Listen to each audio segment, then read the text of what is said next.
Greece, जिसे हम यूनान कहते हैं, के पौराणिक कथाओं में ओडेपस नामक एक राजकुमार की कथा मिलती है। लाइयस नाम का एक राजा थेबेस नगर राज्य का शासक था। उसकी पत्नी का नाम था जोकास्टा। इन्हें एक पुत्र होता है, ओडेपस। राजा लायस ने डेल्फी के पुरोहित तिरेसियस, जो भविष्यवाणी करते थे, वे उनके पास अपने बच्चे की भविष्य की जानकारी लेने के लिए जाते हैं।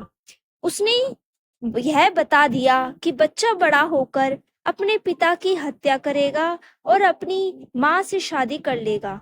भविष्य में ऐसी अनहोनी से मुक्ति पाने के लिए राजा लायस ने बालक ओडेपस की हत्या करवा देने की ठान ली। उसने बालक के दोनों पैरों को आपस में बंधवा कर किसी चरवाहे या पशुपालक को दे दिया और निर्देशित किया कि बच्चे का वध कर दे। उस चरवाहे में बालक के प्रति दया उमड़ पड़ती है, लेकिन राजा की अवज्ञा के डर से एक दूसरे चरवाहे को सौंप देता है। दूसरा चरवाहा बच्चे को कोरिन्थ नगर राज्य के शासक पॉलीबस के सुपुत्र कर देता है। पॉलीबस ने ओडिपस को गोद ले लिया और उसका लालन पालन युवराज की तरह होने लगा। कोरिन्थ का वह अगला शासक बनने वाला था। अब वह युवा हो चला था। धीरे धीरे उसे अफवाहें सुनने को मिली कि वह पॉलीबस का पुत्र नहीं है। इन सुनी सुनाई बातों पर उसे विश्वास नहीं हुआ। एक दिन उसने एक भविष्यवेत्ता से सच्चाई जाननी चाही। उसे इतना ही बताया गया कि उसके हाथों उसके पिता की मृत्यु होगी और वह अपनी माता से ही संबंध भी बनाएगा। भविष्यवेत्ता की बातों को गलत साबित करने के लिए उसने कोरिन्थ शहर को छोड़ देना ही उचित समझा। भरे मन से वह थेबेस की ओर निकल पड़ा। ओडिपस थेबेस की ओर बढ़ा चला जा रहा था। कुछ दूर जाने के बाद उसे एक मार्ग में संगम में तिगडंडा मिला। सामने की ओर से कोई रथ पर सवार हो जाता दिखा। यह थेबेस के राजा लायस ही था, परंतु ओडिपस उसको पहचानता नहीं था। लायस ने मन में सोचा कि यह नौजवान मेरे जाने के लिए रास्ता छोड़े देगा, पर ऐसा नहीं हुआ। ओडिपस अड़ गया। आपस में खूब तू मैं हुई और तलवारें खींच गई। अंत में राजा लायस मारा गया। ओडिपस को पता भी नहीं चला कि यह उस भविष्यवाणी का एक भाग था। उसने अपनी यात्रा जारी रखी। आगे जाकर उसकी मुलाकात एक स्फिंक्स यूनान से में स्त्री शरीर और शेर मुख युक्त एक विशाल जानवर से हुई। सभी थेबेस जाने वालों को वह रोका करती थी और एक पहेली पूछती। सही उत्तर ना देने वाले को वो खा जाती।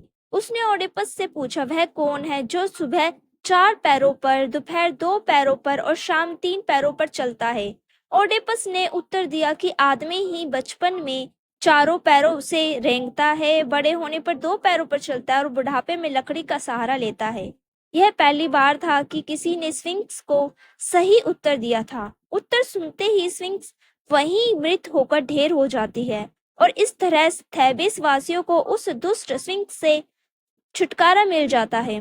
थेबेस के नागरिक प्रसन्न होकर ओडिपस को अपना राजा नियुक्त करते हैं और विवाह में विधवा रानी जोकास्टा का हाथ भी उसे सुपुत्र कर देते हैं। ओडिपस और रानी जोकास्टा के इस संबंध से 4 बच्चे होते हैं। 2 लड़के पोलिनिसेस और इथिओक्लेस और 2 लड़कियां एंटिगोना और इस्मेने।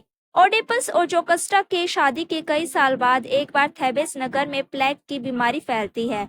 लोगों में त्राही त्राही मच जाती है। ओडिपस दंभ में आकर कहता है कि वह इस बीमारी को भगा देगा। सलाह लेने के लिए वह रानी जोकास्टा के भाई क्रियो को डेल्फी के पुरोहित ओरेकल के पास भेज देता है।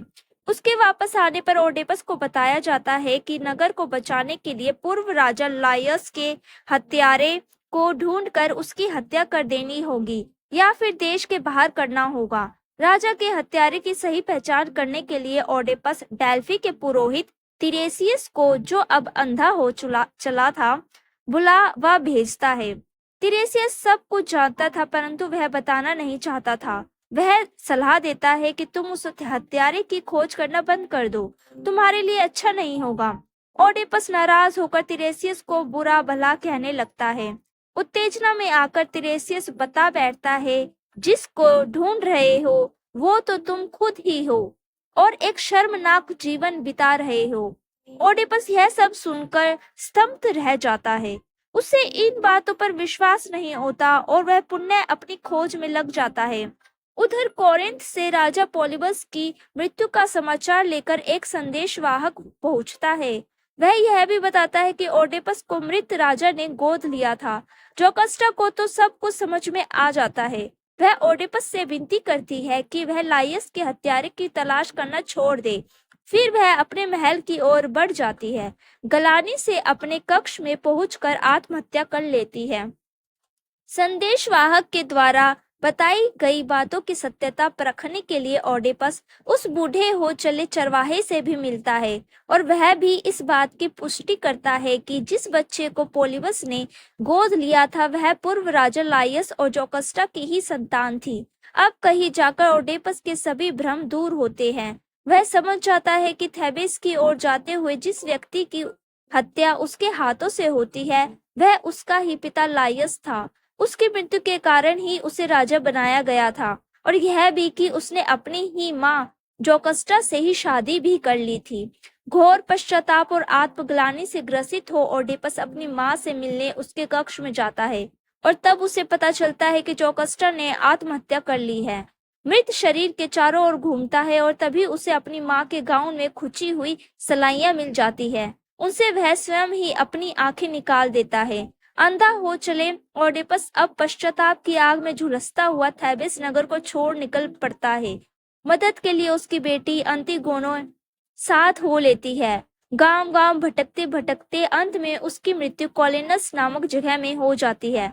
मृत्यु के पूर्व अथेंस के राजा थेसियस ने उसे अपनी अभिरक्षा में ले लिया था। तो ये थी कहानी ओडिपस की। अगर आपको वीडियो अच्छी लगी हो तो कमेंट बॉक्स में जरूर बताना, वीडियो को लाइक कर देना और चैनल को सब्सक्राइब करना मत भूलना। Thank you friends.